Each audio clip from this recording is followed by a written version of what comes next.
여러분 안녕하세요. 다시 한번 해보겠습니다. 여러분 안녕하세요. 네, 감사합니다. 저는 명지대학교의 방성훈 교수라고 합니다. 주식회사 사람과 교육이라는 회사의 대표이기도 합니다. 오늘 여러분이랑 짧게 1시간 정도 특강 제가 할 텐데요. 제 인생을 돌아보면 지금 제가 하는 일은 딱 두 가지인 것 같습니다. 그 첫 번째는 대학교에서 강의를 하는 교수의 역할을 하고 있습니다. 2009년 처음 명지대학교의 교수, 겸임 교수가 돼서 지금 약 13년 정도 학생들을 가르치고 있는데 학교에서는 리더십, 그리고 취업, 진로 이런 쪽 교육을 하고 있습니다. 또 하나는 제가 삼성, 현대, LG와 같은 곳에서 신입사원이나 팀장급까지 역량 교육을 조금 많이 합니다. 오늘은 여러분들이랑 1시간 정도 제가 준비한 건 내가 어떻게 회사에서 조직 안에서 인정받을까라는 부분에 있어서 내가 조금 조직 안에서 인정받는 팀원이 되기 위해서 어떻게 해야 될까라는 부분을 1시간 정도 좀 하겠습니다. 근데 그냥 제 특강만 들으시면 좀 지겨우실 테니까 몇 가지 질문을 하고 답변하시고 그러면 제가 선물도 좀 드리고 좀 즐겁게 이렇게 하도록 하겠습니다. 다시 한번 인사드리겠습니다. 저는 사랑과 교육의 방성훈 대표입니다. 여러분 반갑습니다. 옆에 분이랑 잠깐 인사 한번 나누실까요? 안녕하세요 하고서 옆에 분이랑 인사 한번 나누시기 바랍니다. 안녕하세요. 네, 감사합니다. 예. 오늘 모르시는 분도 계시고 아는 분도 계시겠지만 즐겁게 같이 한번 1시간 동안 교육을 한번 해보도록 하겠습니다. 첫 번째 질문 한번 해볼까요? 초등학교 때 저희 이모님이 진주에 결혼을 하셨어요. 그래서 이모님 댁을 어머님이랑 방문을 했습니다. 아버님이랑. 근데 진주에 갔더니 시내버스 표지판이 이렇게 철로 만들어서 진주버스라고 이렇게 되어 있습니다. 질문입니다.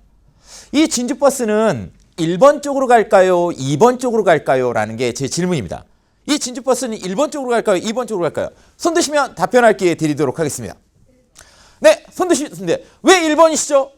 진주를 앞으로 나가는 거라서. 아, 진주버스. 진주가 앞쪽이니까 진짜 앞쪽이니까 이쪽 1번이다. 또 다른 분 계십니까? 이 버스는 1번 쪽으로 갈까요? 2번 쪽으로 갈까요? 손 드시면 답변할 기회 드리도록 하겠습니다. 참고로 맞추시면 스타벅스 상품권을 드리도록 하겠습니다. 예. 아무나 좋습니다. 우리 선생님께서는 1번 쪽 진주버스니까 1번 쪽으로 간다라고 하셨습니다. 그림을 잘 보시면 힌트입니다. 왼쪽과 오른쪽 1번과 2번이 지금 동일한 버스인데 잘 한번 보세요. 1번일까요? 2번일까요?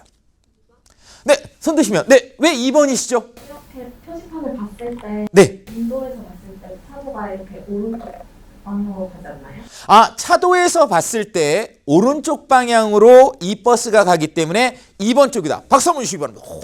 훌륭하십니다. 또 다른 생각 없으신가요? 아직 제가 원하는 답변이 나오지는 않았습니다. 너무 훌륭하십니다. 네. 양쪽 다 갈 수 있어요. 양쪽 다 가운데 갈라져서 양쪽으로 간다. 감사합니다. 예. 양쪽 다. 그러니까 1번 쪽으로 갈 수도 있고 2번 쪽으로 갈 수 있다. 굉장히 넓은 사고를 갖고 감사합니다. 또요. 네. 1번인데 그림상에 앞범퍼, 뒷범퍼 크기가 달라가지고 1번인다고 난 생각하는데 앞범퍼랑 뒷범퍼의 크기가 달라서 앞범퍼가 좀 작고 뒷범퍼가 좀 크다. 박수 한번 주시고 굉장히 뛰어난 관찰력을 갖고 계십니다. 감사합니다. 하지만 제가 원하는 답변은 아직 나오지 않은 것 같습니다. 1번일까요? 2번일까요?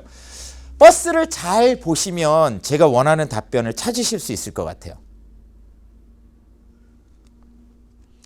버스 정류장에 갔는데 실제로 진주버스라고 이렇게 써 있어요. 네!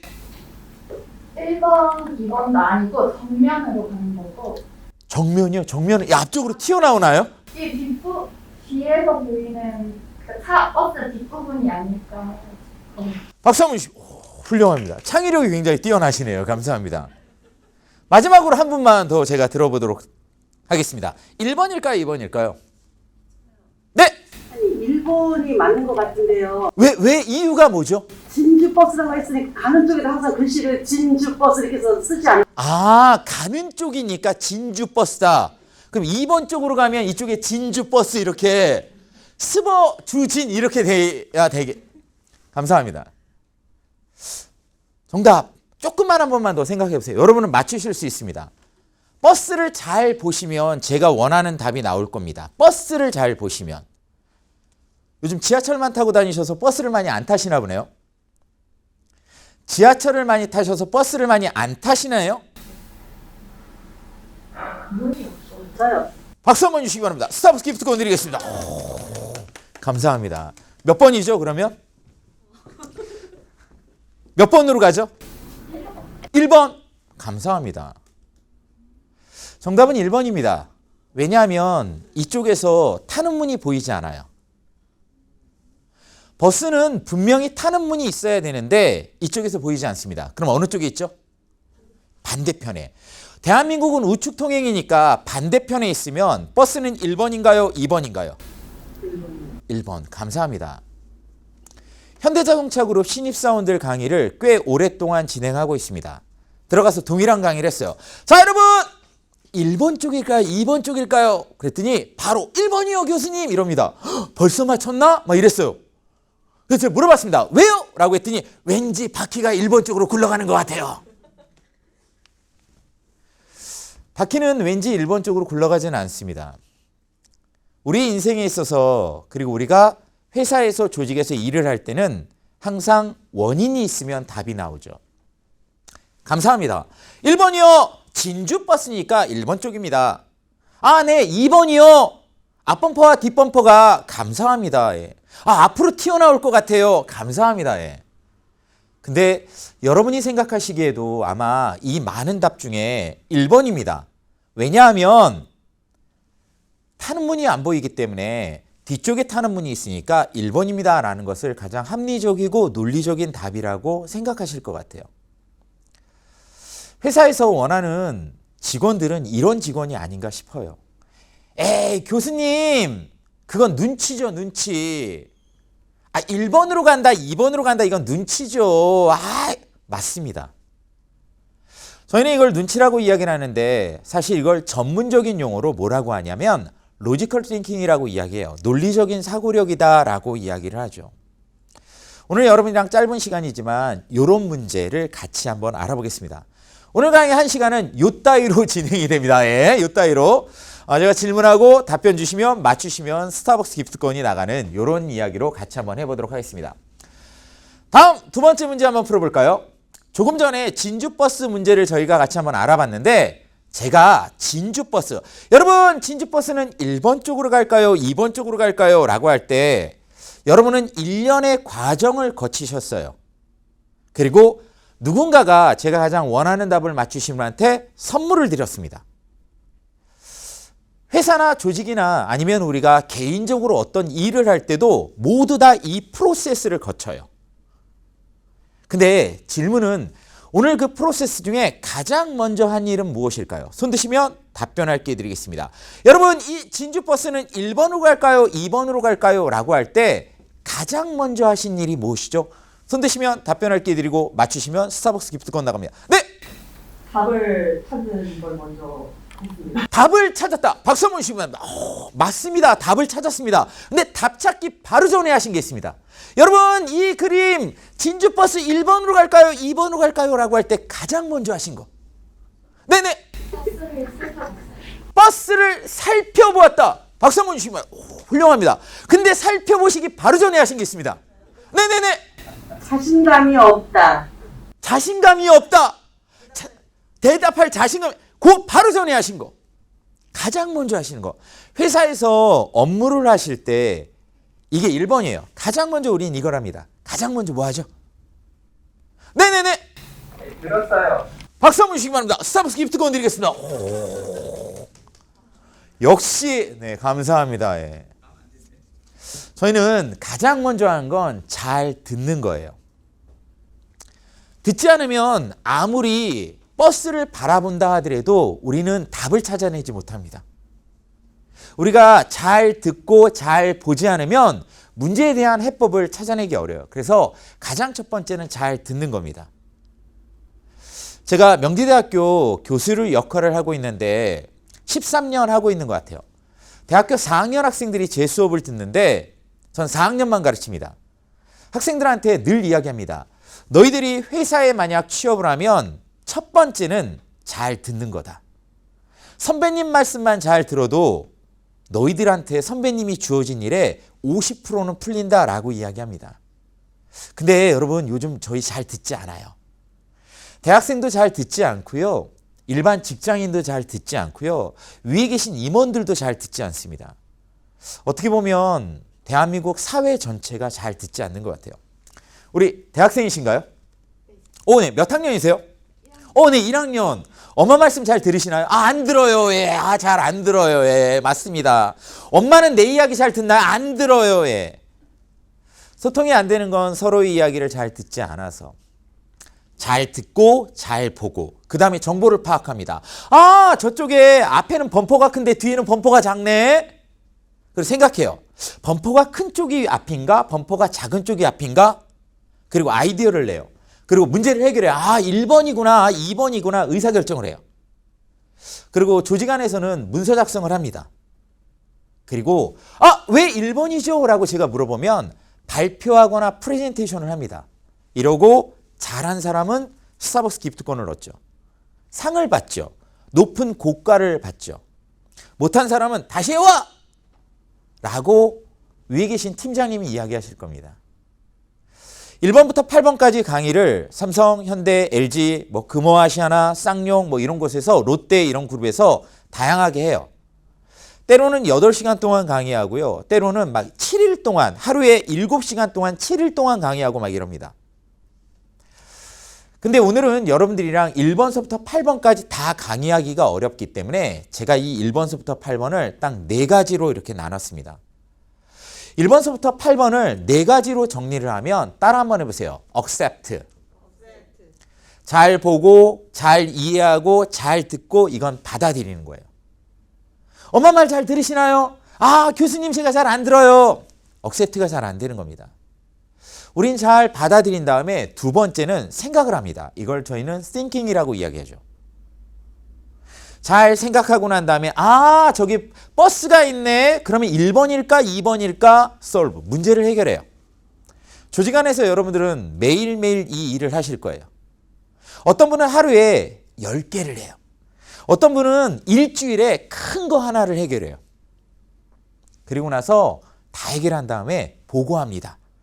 누구나 다 보고해요. 그래서 이걸 설득, persuade라고 이야기를 하죠.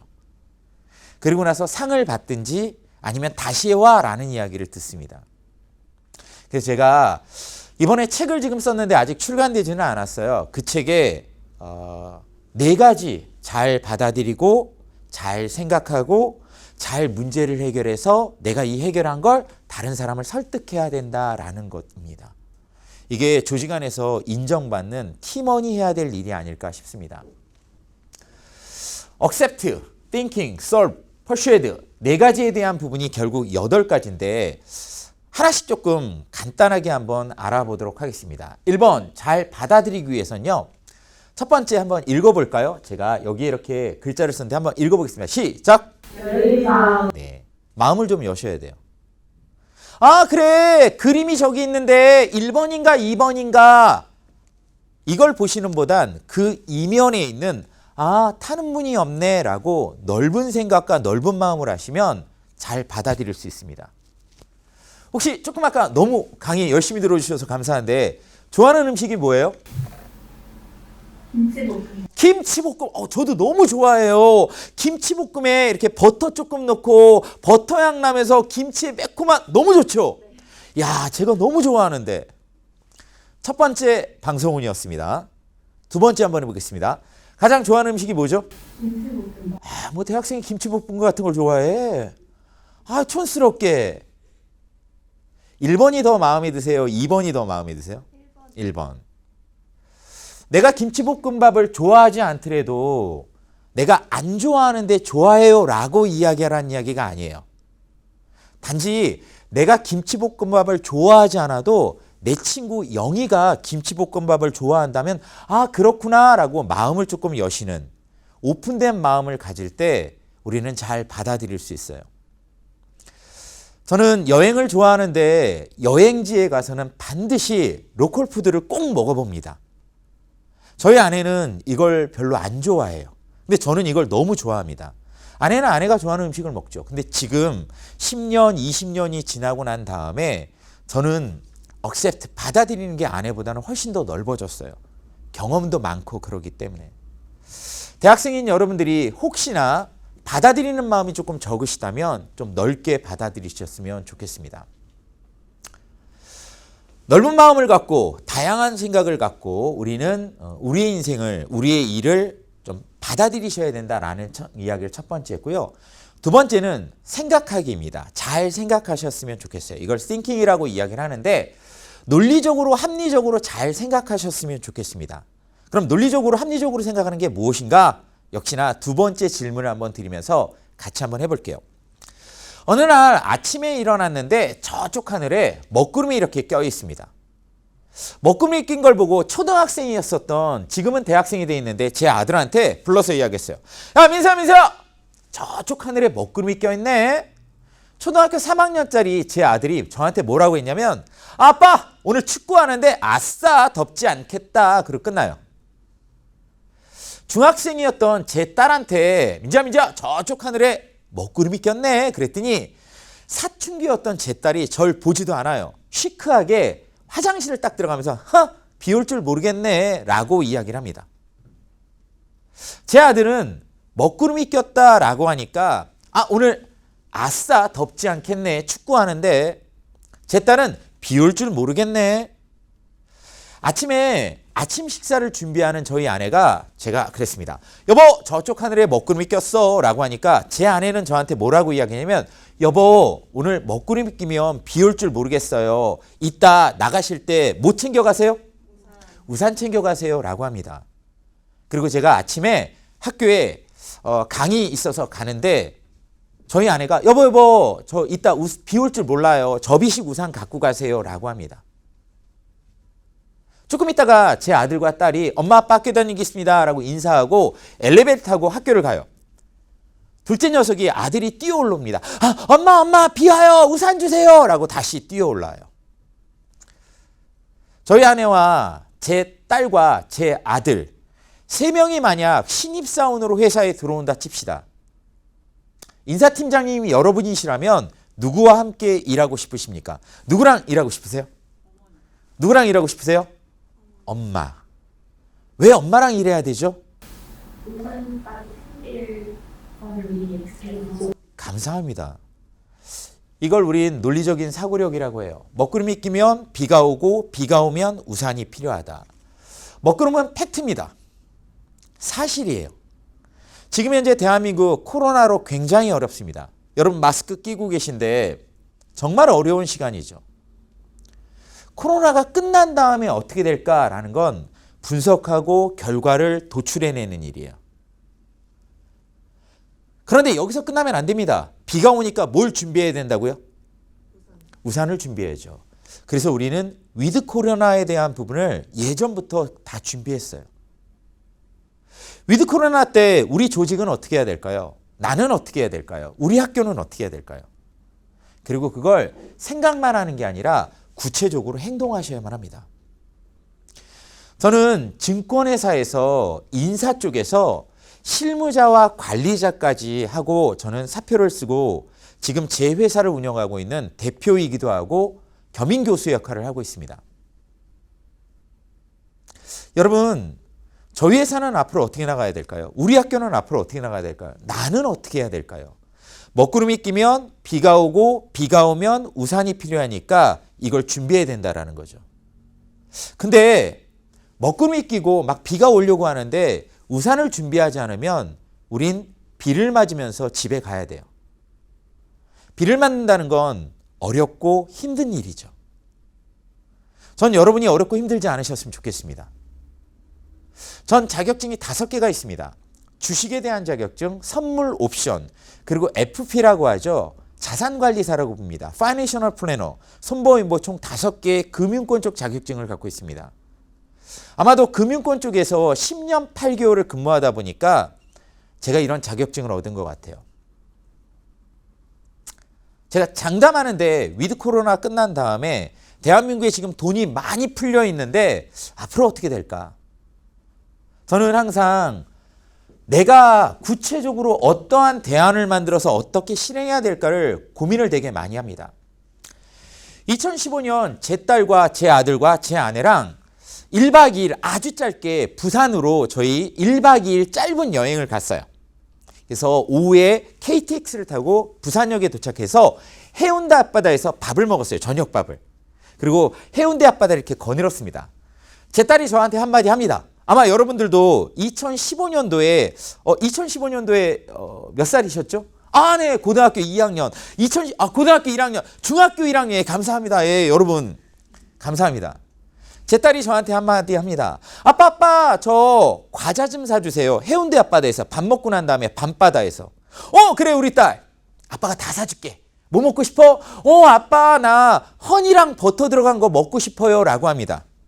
그래서 제가 그게 뭔데? 과자예요. 해운대 앞바다에 있는 편의점을 갔어요. 가서 이야기했습니다. 허니버터칩 있어요? 없대요. 아이, 왜 없어? 두 번째 편의점을 갑니다. 허니버터칩 있어요? 없대요. 뭐? 세 번째 편의점을 들어가는데 제 아들이 뒤에서 아빠, 요즘 그거 못 사요. 워낙 사람들이 많이 사서 품귀 현상이라 아빠 없어 막 이럽니다. 기억나시죠, 그때? 기억 다 나시죠, 여러분? 감사합니다. 그때 너무 먹고 싶었는데 못 샀죠. 그래서 우리는 전부 다 허니버터칩을 사 먹고 싶은데 못 사서 에이씨, 허니버터칩 없으면 옆에 보니까 허니 통통 있네. 이거라도 먹어. 그리고 제가 사셨어요. 해운대 앞바다에서. 어떤 사람은 먹구름이 끼는데 그냥 이걸로 끝나요. 이건 팩트입니다. 저에게 있었던 팩트입니다. 이런 강의를 하고 금융권 쪽에 자격증이 있는 저는 생각합니다. 이거 봐라. 허니버터칩이 엄청 잘 팔리네. 그래서 저는 준비를 해요. 허니버터칩 어디서 나오죠? 먹어보긴 했는데 기억은 못해요. 예. 허니버터칩 혹시 어디서 나오시는지 아세요? 먹어보긴 했는데 허니버터칩 어디서 나오죠? 혜태. 질문입니다. 사람들이 허니버터칩이 없어서 못 삽니다. 그 회사의 매출액은 올라갈까요? 떨어질까요? 매출액은 올라가요? 떨어져요? 사람들이 엄청 많이 사 먹어요. 올라가요? 떨어져요? 올라갑니다. 매출액이 올라가면 그 회사 주식은 올라갈까요? 떨어질까요? 올라갑니다. 우리 뭐 사야 되죠? 그쵸, 주식 사야죠. 샀어요? 안 사셨어요? 안타깝네요. 먹구름이 끼면 비가 오고 비가 오면 우산이 필요합니다. 매출액이 높아지면 그 회사의 주식은 올라갈 확률이 많죠. 저는 샀습니다. 어디 주식을 사야죠? 혜태? 죄송합니다. 그 당시 혜태는 망해서 다른 회사에 M&A 됐어요. 주식회사 혜태라는 주식은 없었어요. 어디에 M&A 됐죠? 신문지상의 발표는 다 했어요. 혜태제과가 망하고 나서 어떤 회사가 M&A 했다는 건 무조건 신문에 다 나왔어요. 근데 누구는 기억하고 누구는 기억하지 못합니다. 왜? 관심이 있기 때문에 전 기억했죠. 그리고 그 회사 주식을 샀습니다. 정확하게 1년 반 만에 2.5배 뛰더라고요. 제가 500만 원 투자했는데 얼마 번 걸까요? 제가 한 700만 원 번 것 같아요. 여러분, 작년에 코로나 시대 때 먹구름이 끼었던 게 정말 많습니다. 그리고 제가 똑같이 허니버터칩처럼 매출액이 올라가서 주가가 엄청 올라간 것이 있습니다. 어떤 물건일까요? 죄송합니다. 카카오도 많이 올라갔지만 어떤 물건일까요? 어떤 물건일까요? 마스크. 2017년도에 마스크 쓰고 다니셨어요? 2015년도에 마스크 썼어요? 재작년에 마스크 쓰고 다니셨어요? 안 썼습니다. 마스크 회사는 돈 많이 벌까요? 적게 벌까요? 많이 법니다. 우린 똑같은 걸 2015년, 2016년도에 마스크 쓰고 다닐 때 있었어요. 그 당시에도 마스크가 엄청 부족해서 마스크 대란이 일어났습니다. 이번엔 코로나였는데 지금부터 한 5, 6년 전에는 어떠한 바이러스 때문에 우리가 마스크 쓰고 다녔죠? 그래요. 우린 다 까먹었어요.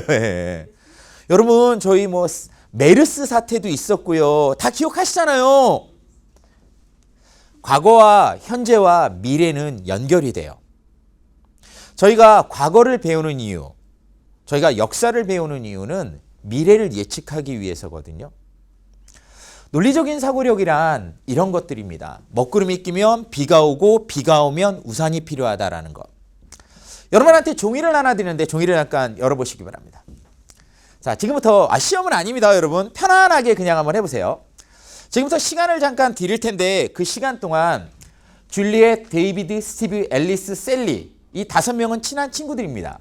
대학을 졸업하고 막 직장 생활을 한 그들은 직장도 서로 가깝고 경제적으로도 도움이 되어서 한 집에 살기로 했어요. 그런데 공동생활을 하다 보니까 의외로 집안일들이 좀 많아집니다. 이렇게 집안일들이 많아져서 이 부분을 해결하려고 해요. 그래서 회의를 거쳐서 집안일을 분담하기로 했어요. 집안일은 5개예요. 빨래, 청소, 식사, 공과금, 분리수거. 자, 지금부터 아래쪽에 메모장을 넣어놨는데 다음 4개의 문장이 나오는데요. 이 4개의 문장에 누가 어떠한 집안일을 담당하는가라는 걸 논리적으로 생각해 보시고 푸시면 되는데 4개의 문장을 푸실 때 힌트가 있는데 남성과 여성을 잘 생각하시면 문제 풀기가 되게 쉬울 거예요. 논리적이고 합리적으로 생각해 보시면 굉장히 쉬울 겁니다. 자, 4개의 문장은 이렇습니다. 1번, 빨래 담당자는 실수로 청소 담당자가 아끼는 흰 치마를 색깔 있는 옷과 같이 세탁기에 넣어 파란 색깔로 물들였다. 남자와 여자를 생각하시면 굉장히 편하다고 했습니다. 다시 앞으로 조금 돌아가서요. 줄리엣은 남자일까요, 여자일까요? 여자입니다. 여러분 여자라고 써놓으세요. 데이비드는 남자일까요, 여자일까요? 남자. 스티브는요? 남자. 앨리스는요? 여자. 셀리는요? 맞습니다. 제가 이 문제를 내기 위해서 인터넷에 찾아봤어요. 미국의 대표적인 남성 이름 그랬더니 데이비드 나오더라고요. 미국의 대표적인 여성 이름 했더니 줄리엣 나오더라고요. 여자 3명, 남자 2명입니다. 자, 다시 한번 넘어가 보도록 하겠습니다. 논리적으로. 흰 치마를 색깔 있는 옷과 넣어서 청소 담당자가 아끼는 흰 치마. 그럼 청소 담당자는 치마를 입었는데 남성일까요? 여성일까요? 두 번째, 공과금 담당자와 청소 담당자가 야근을 하고 늦게 들어온 날 셀리와 데이비드는 집 앞 편의점에서 김밥과 라면으로 저녁을 먹었어요. 공과금 담당자와 청소 담당자는 야근을 했으니까 회사에서 먹었겠죠. 식사 담당자인 누군지는 모르겠지만 식사 담당자인 사람은 다이어트로 저녁을 굶었어요. 담당 3명 나오고 이름 둘 나오네요. 수학식에서 여러분 다 아시겠지만 5개의 변수가 있는데 그중에 3개의 담당이 나오고요. 2사람의 이름이 나왔습니다. 가장 많은 정보가 들어가 있어요. 여기부터 시작하면 논리적으로 굉장히 편할 겁니다. 3번, 식사 담당자는 패션 감각이 매우 좋습니다. 줄리엣은 그녀의 패션 감각을 칭찬하곤 했습니다. 식사 담당자는 그녀니까 여성이시네요. 줄리엣이 그녀를 칭찬했으니까 줄리엣은 식사 담당자가 되지 못하겠네요. 4번, 대학 시절 데이비드는 분리수거 담당자에게 데이트 신청을 했다가 거절당한 경험이 있어요. 이건 비밀입니다. 그럼 데이비드는 분리수거 담당자한테 데이트 신청을 했으니까 데이비드는 호모나 레즈비언이 아니니까 당연히 분리수거 담당자는 남자다 여자다? 여자. 감사합니다. 다 푸셨나요 벌써? 굉장히 빠르시네요. 제가 설명했는데 벌써 다 푸셨나요? 다 푸셨어요? 굉장히 훌륭하십니다. 자, 지금부터 시간을 잠깐 드릴 테니까 한번 풀어보시기 바랍니다. 30초만 제가 시간을 좀 드리도록 하겠습니다.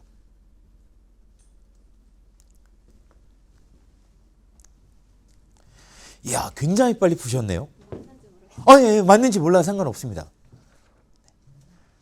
와, 진짜 빨리 푸셨네요.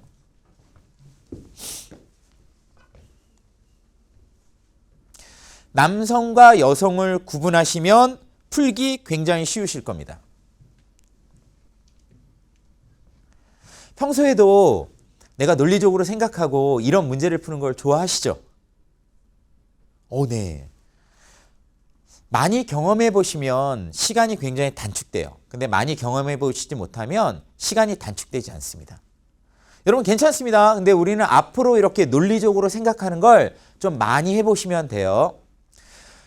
힌트 드리면 남성, 여성 5명의 이름을 쓰시고요. 그 다음에 담당 5개, 빨래, 청소, 공과금, 그 다음에 뭐 식사, 그 다음에 분리수거 5개를 쓰신 다음에 남성과 여성을 좀 이렇게 짝지으시면 굉장히 편하실 겁니다. 자, 감사합니다.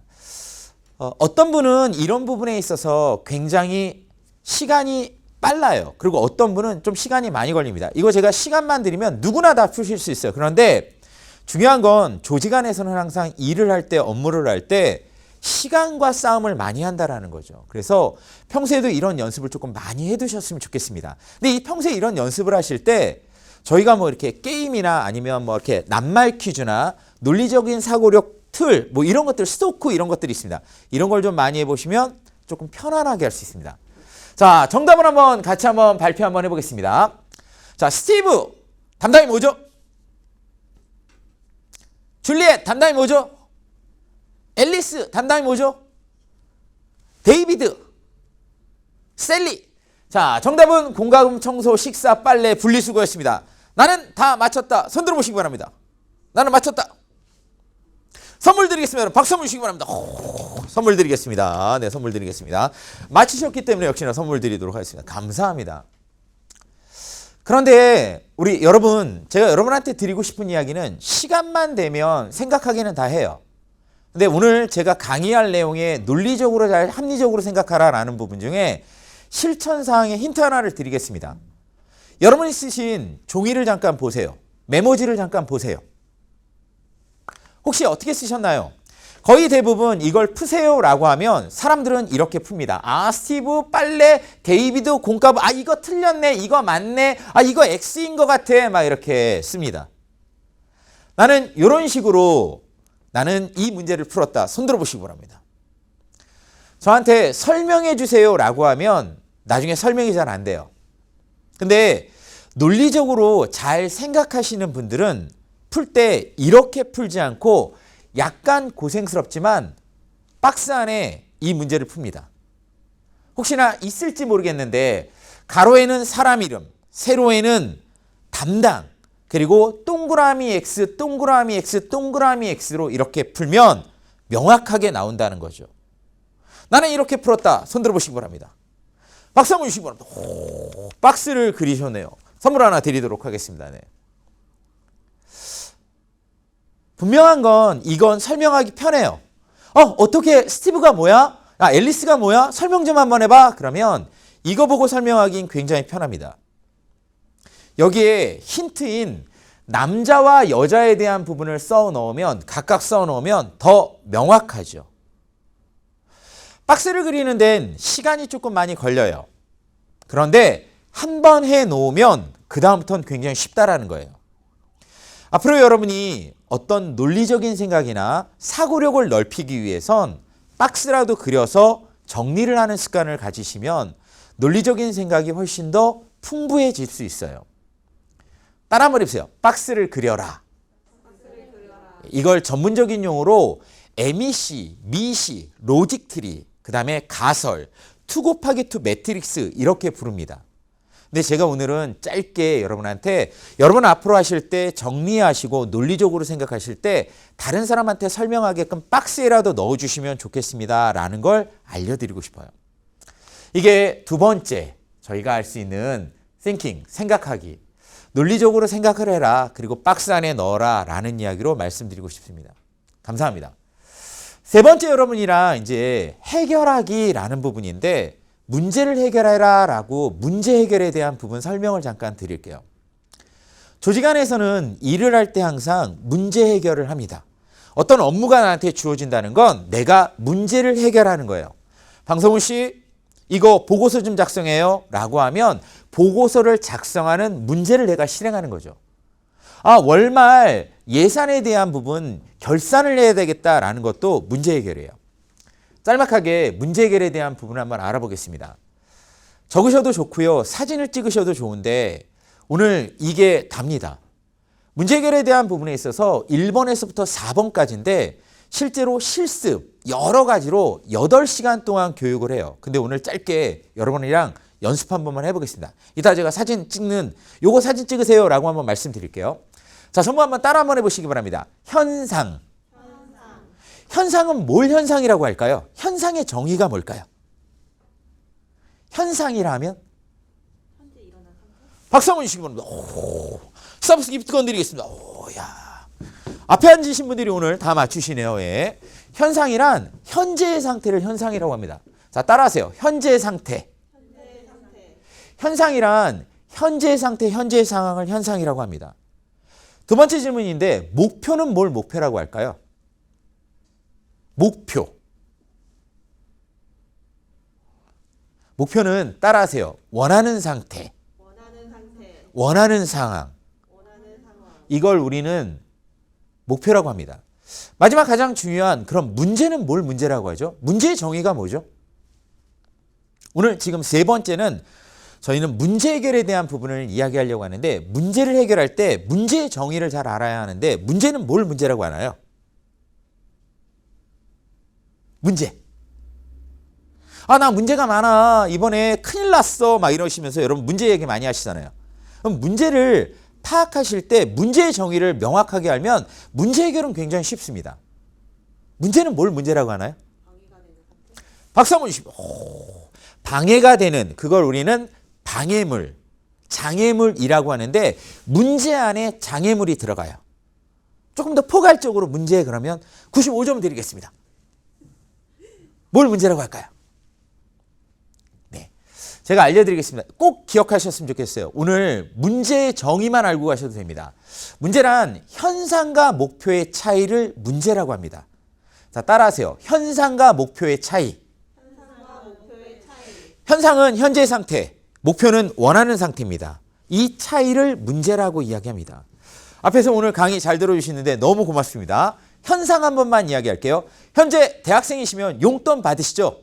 아, 네네, 용돈 받으신답니다. 예. 현재 용돈이 얼마이신가요? 30만 원. 감사합니다. 현상과 목표의 갭 중에 현재 용돈 30만 원. 좀 작죠? 원하는 용돈은 얼마예요? 50만 원. 감사합니다. 현재 용돈 30만 원, 원하는 용돈 50만 원. 문제는 얼마죠? 20만 원. 예, 감사합니다. 그 차이의 모습을 우리는 문제라고 합니다. 용돈, 연봉 이야기 한번 해볼게요. 현재 연봉이 얼마세요? 8천만 원. 감사합니다. 8천만 원. 좀 작죠? 네네. 원하는 연봉은 얼마세요? 1억. 감사합니다. 연봉 1억. 예, 감사합니다. 우리 선생님한테 그럼 문제는 얼마죠? 2천만 원. 감사합니다. 예, 문제는 그래서 이렇게 현상과 목표의 갭을 문제라고 합니다.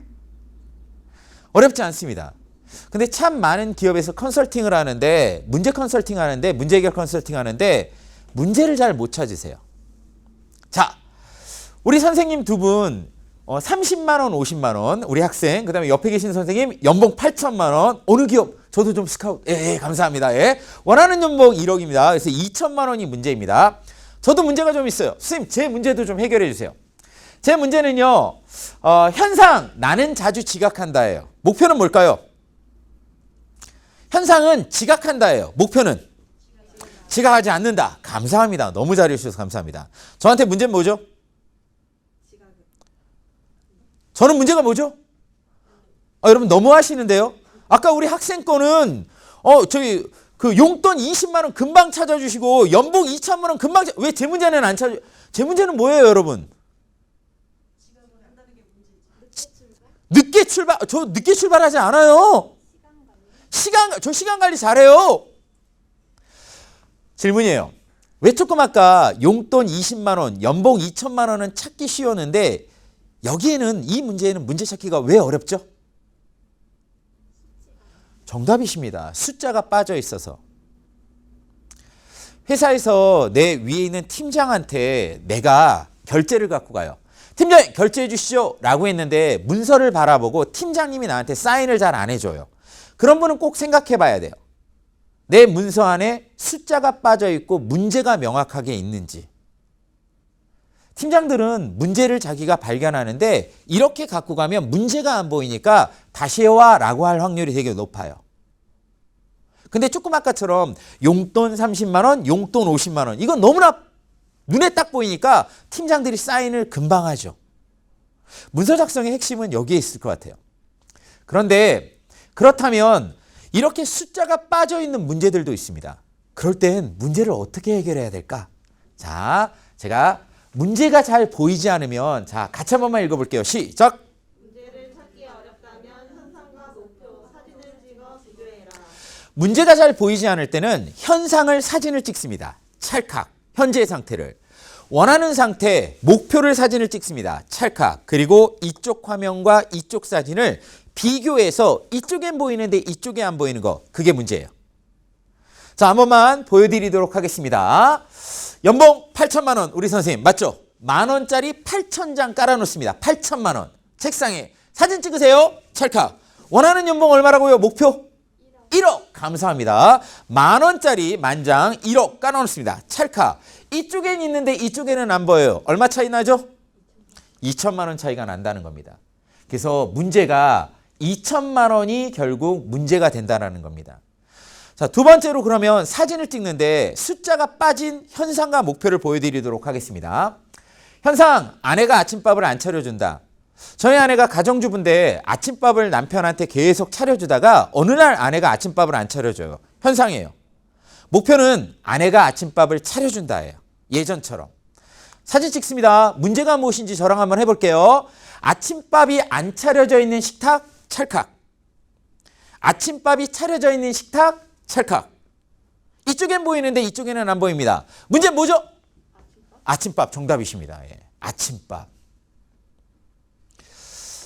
여러분, 내가 개인적으로 아니면 조직에서 만약 문제가 있는데 문제를 잘 못 찾을 때는 사진을 찍어서 비교하시면 명확하게 나타날 확률이 많아요. 물론 100%는 아닙니다. 그런데 거의 대부분 사진을 찍어서 비교하면 명확하게 문제가 나올 확률이 높다라는 겁니다. 현상, 목표의 차이가 우리는 문제라고 보통 부릅니다. 다음은 문제 안에 원인이 있어요. 아까 장애물 이야기하셨잖아요. 어떻게 보면 그 장애물이 원인일 수도 있어요. 그래서 문제 안에 문제도 있고 원인도 있고 장애물도 있고 있어요. 그래서 크게 우리는 문제라고 부릅니다. 근데 문제에서 원인을 찾아갈 때는 기법이 있는데 그 기법을 뭐라고 하냐면 5I라고 합니다. 자, 따라 한번 해보세요. 5I. 왜라고 5번 물으면 원인이 나온다. 정답이 나온다 라고 하는 걸 5I라고 합니다. 왜 깊이 있게 물어보는 거죠. 그걸 5I라고 해요. 그럼 원인이 나와요. 자, 다음에 해결책은 문제를 해결하는 거예요. 문제 해결이니까 문제를 원인을 해결하는 게 해결책 아이디어를 내는 겁니다. 이해가 조금 쉽게 설명을 잠깐 한번 들어볼게요. 연봉 8천만 원, 연봉 1억. 우리 선생님한테 문제가 얼마라고요? 2천만 원. 자, 선생님 도와주십시오. 해결책 아이디어 좀 내주세요. 현상 연봉 8천만 원. 목표 연봉 1억. 갭은 2천만 원이에요. 우리 선생님이 1억이 되기 위해서 2천만 원 더 벌어야 되는데 아이디어 내주세요. 어떻게 하면 되죠? 이 문제 좀 해결해 주세요. 아이디어 어떤 것도 좋습니다.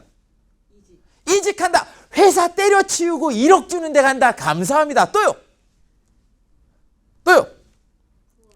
부업을 한다. 내가 월화수목금 열심히 회사 다니고 토요일날 일요일날 내가 부업을 한다. 어떤 부업? 아, 대리운전. 감사합니다. 대리운전. 또요. 아, 영어과외. 우리 선생님 영어 잘하시거든요. 영어과외.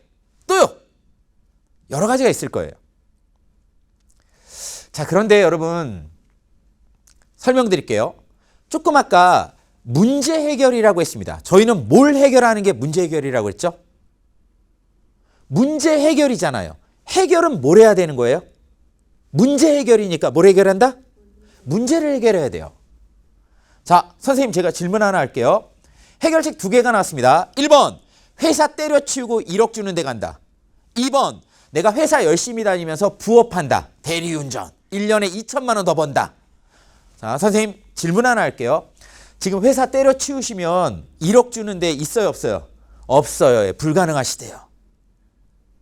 내가 월화수목 열심히 회사 다니면 지금 연봉 얼마 받으시죠? 8천만 원 받으시죠? 내가 토요일날 일요일날 저녁에 대리운전해서 1년에 2천만 원.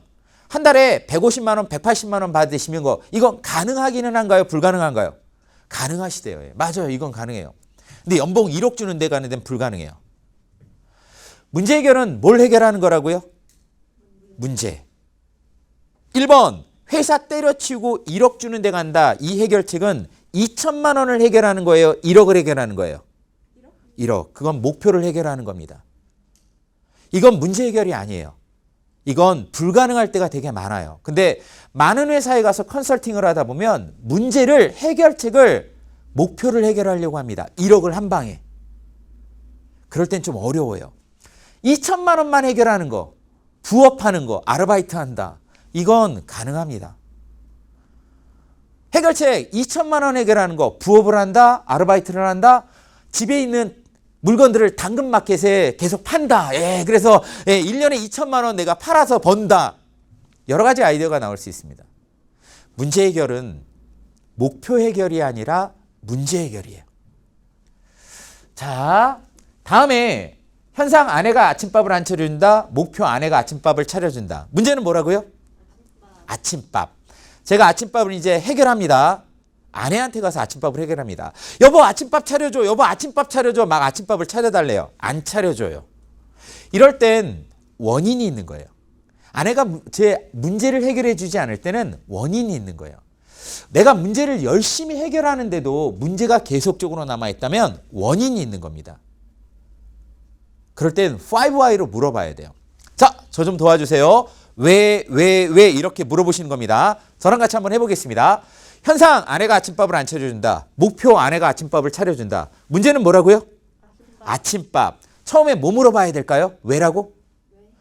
왜? 뭐 어떤 걸 물어봐야 되죠? 아침밥을 물어봐야 돼요. 어떻게 물어보면 될까요? 정답이십니다. 왜 아내가 아침밥을 안 차려줄까? 알아보니까 조사해보니까 아내가 화가 나서 안 차려주는 것 같아요. 뭐 물어봐야 되죠? 왜 화가 났을까? 알아보니까 일주일 전에 화가 났어요. 뭐 물어봐야 되죠?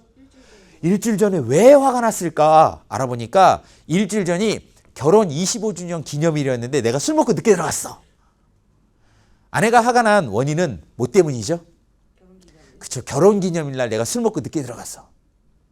원인은 결혼 기념일에 내가 이벤트나 선물을 챙기지 않아서 그랬던 겁니다. 근데 그걸 모르고 아침밥만 계속 해결해요. 여보 아침밥 해결해, 아침밥 해줘 라고 하면 혹시 25주년 기념일 날 결혼하셨는데 남편이 술 먹고 늦게 들어서 까먹었어요. 아침밥 해줘요 안 해줘요? 안 해줘요. 안 해줘요. 맞아요.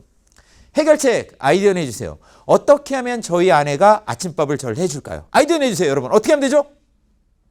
아니 아까 우리 선생님 2천만 원은 또 도와주시더니 왜 제 건 안 도와주세요 여러분. 도와주세요. 어떻게 해야 저희 아내가 아침밥 차려주죠? 네? 선물을 한다. 감사합니다. 근데 저희 아내 50 넘었습니다. 선물 갖고 풀리지 않습니다. 선물은 기본이에요. 플러스 뭐 해야 되죠? 그거는 아내가 차려주는 게 제가 원하는 거야. 선물을 한다. 플러스 현찰을 준다. 감사합니다. 현실적이시네요. 저희 아내랑 동갑이신 것 같아요. 감사합니다. 선물 플러스 현찰 100만 원을 준다. 플러스 이거 풀리지 않아요. 또 반드시 해야 될 게 있습니다. 선물을 준다. 돈 100만 원 플러스 뭐 해야 되죠? 정답이십니다. 진심 어린 사과를 한다. 선생님 제가 만약 결혼 25년 기념일 날 남편이 술 먹고 늦게 들어서 까먹었습니다. 그런데 선물 샤넬백 플러스 100만 원 넣고 장미꽃 백송이 거기에 진심 어린 사과 여보 내가 정말 미안해 앞으로 술 안 먹을게 라고 진심 어린 사과 편지를 합니다. 아침밥 차려주세요 안 차려주세요? 차려줘요. 감사합니다. 해결됐네요. 문제 해결은 문제도 해결해야 돼요. 원인도 해결해야 돼요. 원인은 결혼 25주년 기념일 해결해야 돼요. 문제 해결을 할 때는 한 가지만 갖고 문제 해결이 되지 않을 때도 있습니다. 선물만 해서 되지 않아요. 진심 어린 사과도 해야 돼요. 다음부터 절대 결혼기념을 잊지 않겠다라는 이야기도 아내한테 약속을 해야 돼요. 그래야 아내는 아침밥을 차려준다라는 겁니다. 우리의 삶에 있어서 조직에 있어서 우리는 늘 문제에 부닥칩니다. 그럴 땐 현상, 목표, 문제, 원인, 해결책 이 순서대로 여러분이 문제를 해결하면 아마 많은 문제들이 해결될 겁니다. 문제 해결 프로세스 5단계 제가 가장 중요하게 생각하는 겁니다. 사진 찍으실 분은 한번 찍으시고 쓰실 분들은 한번 써놓으시면 좋겠고요. 조직 안에서 아니면 개인적인 문제를 해결할 때 꼭 한번 해보셨으면 좋겠습니다. 현상은 현재 상황입니다. 상태입니다. 명확하게. 목표는 현상과 목표에 대한 부분 동일하게 원하는 상태예요. 근데 가끔 회사에 가면 이럴 때가 있어요. 질문 하나만 할게요, 선생님. 답변 한 번만 해주세요. 이거 문제 찾아주세요. 현상과 목표의 갭이니까요. 자, 한번 해보겠습니다. 현상, 연봉 8천만 원. 목표, 아내가 아침밥을 차려준다. 문제 뭐죠? 다시 한번 해보겠습니다. 현상, 연봉 8천만 원. 목표, 아내가 아침밥을 차려준다. 갭은 뭐죠? 차이는 뭐죠? 문제는 뭐죠? 오늘 제가 질문한 것 중에 가장 어려운 질문입니다. 뭐죠? 현상, 연봉 8천만 원. 목표, 아내가 아침밥을 차려준다. 문제는 뭐죠? 정답이십니다. 답변을 못하시는 게 정답입니다. 우리는 이걸 문제라고 부르지 않습니다. 현상이 연봉이면 목표도 뭐여야 되죠? 연봉. 현상이 아침밥이면 목표도 뭐여야 되죠? 아침밥. 현상이 용돈이면 목표도 뭘로 잡아야 되죠? 용돈. 정답이십니다. 현상 연봉 8천만 원. 목표 아내가 아침밥을 안 차려준다. 차려준다. 이 두 개는 별개의 명제예요. 그래서 여기는 문제가 두 개입니다. 근데 이걸 합쳐서 문제를 해결하려고 하니까 조직에서는 문제가 잘 풀리지 않습니다. 문제는 따로 떨어놓고 보면 굉장히 쉬울 때가 많아요. 여러분이 개인적인 문제도 마찬가지예요. 첫 번째 잘 받아들이시고 두 번째 잘 생각하시고 세 번째 문제 해결 프로세스로 잘 푸시면 돼요. 마지막 네 번째 퍼슈에이드, 설득에 대한 부분입니다. 설득. 설득은요 우리가 CP라고 이야기를 하는데 할 이야기가 많지만 짧게 말씀을 드리면 다른 사람을 설득하기 위해서 문서를 다 작성하고 문제를 다 해결한 다음에 내 앞에 있는 팀장님한테 설득할 때 우리는 발표, 보고나 프레젠테이션을 많이 하죠. 이때는 조직에서 성공하기 위해서는 두 가지 능력이 필요한 것 같아요. 제가 생각하기엔 하나는 WP입니다. WP는 실력이라고 합니다. 이걸 워크파워라고 이야기합니다. 맡고 계신 업무에 대해서 전문성을 갖고 있는 게 워크파워예요. 근데 이것만 갖고는 조직에서 성공하지 못하는 것 같습니다. 하나가 더 필요한데 더하기가 아니라 곱하기로 이루어져 있어요. 이걸 CP라고 합니다. 뭐의 약자일까요, 여러분? CP. WP는 워크파워의 약자입니다. CP는 뭐의 약자일까요? 굉장히 쉬운 단어로 구성되어 있는데 뭘까요? CP. 여러분 왜 이러세요? 아니 선물 드릴 때는 굉장히 열심히 하시더니 지금은 이제 열심히 안 하시네요? 선물 드리겠습니다. CP 뭐의 약자일까요? 굉장히 쉬운 단어입니다. 조직 안에서는 워크파워, 실력도 있어야 돼요. 근데 CP도 있어야 돼요. CP는 뭘까요? 어떻게 보면 실력보다는 이게 더 중요하다라고 이야기하시는 분들 많습니다. 뭘까요? 운이요? 아, 회사에서 운으로 일하시나 보네요. 예, 감사합니다. 예. 운도 필요해요. 근데 운은 별개의 이야기고 내가 업무를 잘하는 능력, 워크파워입니다. 또 하나는 일을 혼자 하지 않습니다. CP 뭐의 약자일까요? 소통! 정답! 박수 한번 주십시오. CP는 커뮤니케이션 파워예요. 내가 다른 사람이랑 소통하고 의사소통하는 능력. 커뮤니케이션이에요. 결국 설득하기는 CP의 능력에 달려있는 것 같아요. 설득할 때는 우린 세 가지 방법으로 설득을 합니다. 첫 번째, 말로 설득을 해요. 두 번째는 글로 설득을 합니다. 마지막 세 번째는 바디랭귀지, 우리의 몸으로 설득을 합니다. 인간관계에 있어서 다른 사람이랑 이야기를 할 때도 커뮤니케이션 할 때도 말, 글, 바디랭귀지가 거의 대부분입니다. 제가 제 아내한테 사랑 고백을 합니다. 한번 해보겠습니다. 1번 말로 합니다. 진이야 사랑한다. 제 아내 이름입니다. 여러분 당하지 마시기 바랍니다. 사랑한다 라고 합니다. 말로 했죠. 두 번째는 글로 씁니다. 사랑하는 진이에게 너의 빛나는 눈동자를 볼 때마다, 그리고 제가 이렇게 연애 편지를 줘요. 글로 제가. 마지막 세 번째입니다. 진이야 막 이럽니다. 여러분이. 바디랭귀지죠. 가장 임팩트 있는 건 몇 번일까요? 1번 말, 2번 글, 3번 바디랭귀지. 뭘까요, 여러분? 정답이십니다. 정답이십니다. 일단 선물 하나 드리겠습니다. 우리 선생님. 네, 감사합니다. 바디랭귀지. 우리 결혼하셨나요? 네네네. 남편 되시는 분이 결혼하실 때 이렇게 프로포즈 하셨죠? 1번 말, 2번 글, 3번 바디랭귀지 중에 뭘로 하셨나요? 바디랭귀지로 무릎 꿇고 반짝반짝거리는 돈 나가는 거 이렇게 받치면 감사합니다. 예스 하셨죠? 예, 감사합니다. 이 세 가지 중에 가장 임팩트 있는 건 바디랭귀지. 그 다음은 말, 그 다음은 글입니다. 조직 안에 계신 분들은 그래서 바디랭귀지, 말, 글 이 세 가지에 대한 능력을 높이셔야 돼요. 그중에 오늘 제가 꼭 말씀드리고 싶은 건 바디랭귀지가 가장 임팩트 있기 때문에 바디랭귀지를 잘 사용해라. 내가 팀장님이랑 이야기할 때 단정하게 팀장님 앞에 쓰는 게 좋을까요? 짝다리 잡고 쓰는 게 좋을까요? 팀장님이 이야기하실 때 눈을 맞추는 게 좋을까요? 딴 데 보고 있는 게 좋을까요? 팀장님이 이야기하시는데 내가 고개를 끄덕이는 게 좋을까요? 아니면 막 핸드폰 보고 딴짓하고 있는 게 좋을까요? 다른 사람이랑 이야기할 때 약간 미소를 짓는 게 좋을까요? 아니면 인상 쓰고 있는 게 좋을까요? 감사합니다. 바디랭귀지를 잘 사용하시면 이걸 애티튜드라고도 부르는데 아마 여러분의 능력이 조금 더 많이 올라갈 겁니다. 오늘 짧은 시간인데 인정받는 팀장 되기, 팀원 되기 제가 4가지를 말씀드렸습니다. 그 첫 번째는 잘 받아들이셨으면 좋겠어요. 잘 듣고 잘 보고. 여러분, 이 버스는 1번으로 갈까요? 2번으로 갈까요? 정보를 잘 파악하는 것. 이게 받아들이는 겁니다. 두 번째는 우리가 thinking, 생각하는 거죠. 근데 이 생각은 논리적이고 합리적으로 생각하셨으면 좋겠어요. 세 번째, 여러분한테 말씀드린 건 solve, 해결하는 겁니다. 문제 해결 프로세스 5단계. 1번 현상, 2번 목표, 3번 문제, 4번 원인을 찾고 해결책 순서대로. 그리고 마지막, 내가 다른 사람을 설득하는 건 CP, 커뮤니케이션 능력을 좀 업그레이드 시켰었으면 좋겠다는 이야기를 드리고 싶습니다. 여러분, 직장 생활을 다니신 분도 계시고 앞으로 다니실 분도 분명히 계실 겁니다. 4가지 능력을 여러분이 평소에도 조금 많이 연습하셔서 이렇게 여러분이 직장에서, 조직에서 아니면 나중에 내가 창업을 해서 내 회사를 이끌 때도 리더십을 많이 발휘하고 다른 사람한테 인정받는 그런 조직원이 되셨으면 좋겠습니다. 오늘 너무 잘 들어주셔서 감사하고요. 오늘 강의는 이걸로 마치도록 하겠습니다. 여러분 감사합니다.